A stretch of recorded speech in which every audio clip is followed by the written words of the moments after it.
Salut tout le monde, j'espère que vous allez bien. On continue la lecture de cette œuvre, la Rhapsodie en noir, la page 149. Les écrivains descendirent de la voiture. Ils chancelaient un peu de leurs jambes. Hector remit la bouteille encore fermée dans son sac à dos et garda l'autre dans la main gauche. De la droite, il frotta et tapota la poussière qu'il avait sur sa veste en cuir et son pantalon. Il coiffa en arrière ses cheveux qui, comme ceux d'Ernest, commençaient à grisonner au-dedans et au-dessous de la nuque. Les cheveux d'H.O.M. semblaient reculer irrésistiblement sur son front. Hector, lui, ne perdait par les siens. Pas encore, en tout cas, agacé par la pique d'Ernest. Do demanda d'une voix sourde: « C'est quoi le programme, les gars? » On a qu'à se rassembler tout à l'heure dans la chambre d'H.O.C. pour descendre le scotch, répondit H.O.M. Disons vers 4 heures. Ensuite, quand nous aurons pris des forces, nous irons à la Casa Botin. Je dois y retrouver quelques vieilles connaissances, des gens que j'aime et d'autres qui me cassent les pieds. Comme vous pouvez imaginer, d'ici là, les enfants, Hector se retint de lever les yeux du ciel. H.O.M. repartait au front, sa guerre à lui, dans les bras de la jeune et vigoureuse Martha Gellon. Pour entrer dans l'hôtel d'où Hector durant contourner un gros tas de gravatas récemment tombés des étages supérieurs de plus en plus endommagés, les effluves de cordite et de poudre à canon, ainsi que l'odeur puissante de la terre argileuse, sauvagement retournée par les bombes imprégnées. L'atmosphère d'un bout de l'autre de Madrid, il y avait en permanence de la fumée dans la rue, celle des explosions et des immeubles en flammes touchaient ici et là les obus. Les écrivains parcourirent en silence de longs couloirs mal éclairés qui menaient à la chambre d'Hector. La 107, ils déposèrent leurs sacs sur le plancher.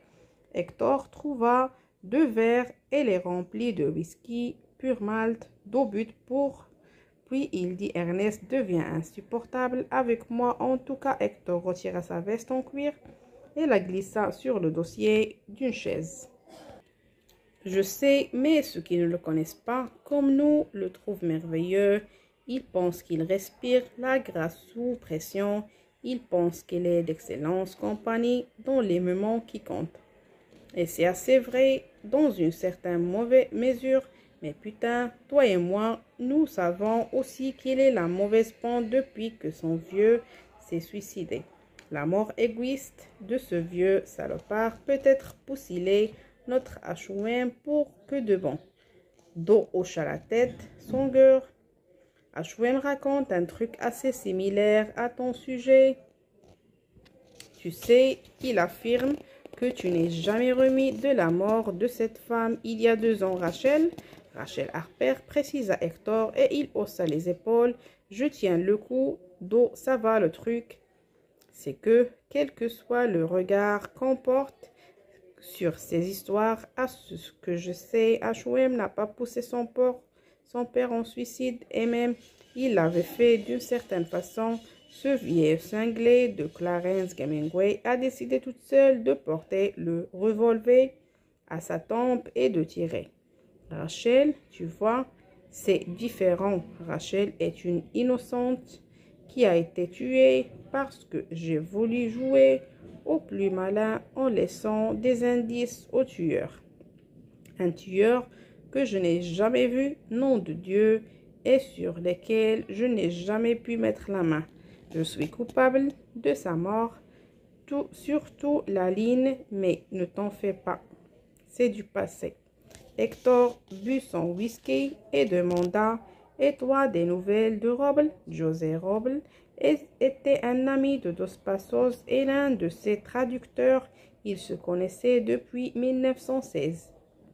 Do, l'archiviste engagé, faisait partie de l'avant-garde d'écrivains et d'intellectuels américains qui s'étaient précipités en Espagne. Quelques mois plus tôt, elle était venue ici pour la première fois, bien avant papa, ce qui était une cause de friction supplémentaire entre eux. Roble était un professeur d'université qui avait enseigné à l'université Johns Hopkins, dont le Maryland est un ennemi de Franco. Mais quand les conseillers soviétiques avaient pris le contrôle du front madrilène l'année précédente à la fin de décembre, une sorte de police secrète l'avait arrêté pour les motifs inexpliqués. Il avait disparu.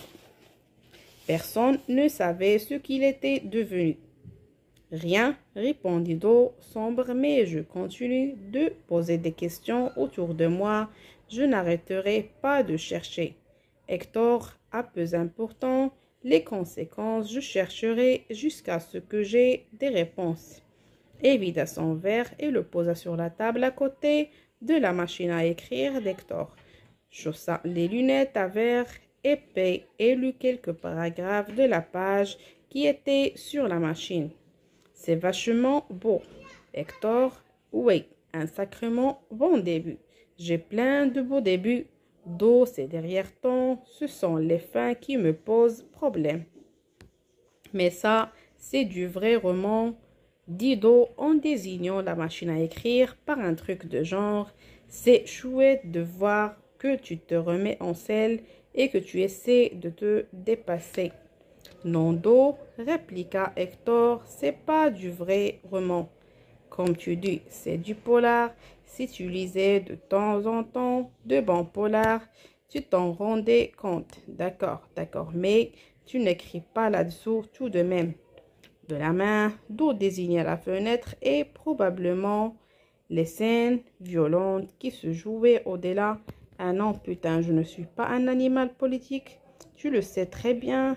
Pour ce qui est de l'écriture, j'ai ma voix et je n'en dévie pas. La guerre d'Espagne, c'est pour Achoum et lui seul, même si sa passion pour les événements d'ici me sidère. J'ai vu les premiers signes de son intérêt pour la politique juste après l'ouragan de 1935. Il voulait tuer Roosevelt de ses propres mains, mais ce qui était arrivé aux vétérans. Achoum, puisqu'on parle de ça, toi, HEC, tu devrais quand même faire un moins semblant de t'intéresser à ce conflit. Exprimer ton opinion sur le sujet. Je suis sérieux. À Madrid, en ce moment, tout le monde est complètement paranoïaque. Les gens parlent déjà de toi. Tu n'es pas venu. Tu n'es pas venu avec un visa de journaliste. Tu n'es pas venu pour te battre avec la brigade Abraham Lincoln. Par exemple, toi ici aussi. Tu as la réputation de critiquer Roosevelt, si bien que certains pensent que tu es un méchant conservateur. Ces gens-là n'ont jamais vécu à Key West. Ils ne savent pas ce que le New Deal a fait à cette île. La région est foutue.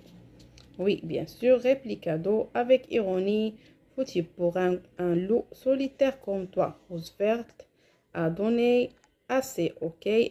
Un grand public, c'est ça que tu détestes. C'est ce que vous détestez, toi et Achoum. Do hocha la tête. Ce que je veux dire, c'est que certaines personnes commencèrent à jaser, à se poser des questions à voix haute à ton sujet. Il y en a qui pensent que tu es un espion du gouvernement et que tu es venu fourrer ton nez par ici pour le compte de G. Hegdar et que les républicains sont de retour. Hector hocha les épaules. Je suis un espion, oui. C'est la vérité, je travaille pour Pauline qui m'a demandé d'espionner ce fils d'Ernest et cette allumeuse de journaliste avec qui il en est train de en ce moment même. Achoum était embourbé dans une liaison amoureuse avec une femme plus jeune que lui, journaliste et écrivain assez heureuse dénommée Martha Gellhorn. Cette jolie poupée du Midwest aux cheveux blonds vénitiens avait une langue de vipère, une dépendance extrême à la nicotine et au fort penchant pour l'activisme politique. C'était surtout sa passion pour Martha qui semblait avoir attiré H.O.M. dans la guerre civile espagnole. Hector était à Madrid depuis moins d'une semaine.